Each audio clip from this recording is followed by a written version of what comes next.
Welcome to the Slop Farm. Enjoy the video. In this video, I will show how to make crab and shrimp boil easy method.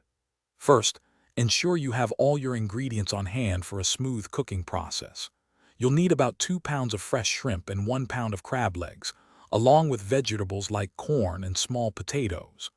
A good seasoning blend, including Old Bay and garlic powder, is essential for that classic flavor.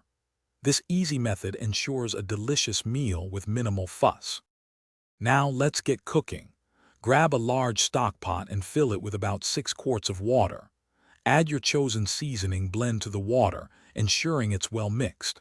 Bring this seasoned water to a strong, rolling boil. Once boiling, carefully add your small potatoes first, letting them cook for about 10 minutes until they are just starting to become tender. This step ensures everything cooks perfectly. Next, it's time for the rest of your delicious ingredients. Add the corn and crab legs to the pot, allowing them to cook for about 5 minutes. Finally, introduce your shrimp, cooking them for just 2 to 3 minutes until they turn a vibrant pink. Be careful not to overcook the shrimp, as they can become tough. Once everything is cooked, drain the boil and serve it immediately with some melted butter for dipping. Enjoy your easy seafood feast. Here are a few extra tips to elevate your seafood boil.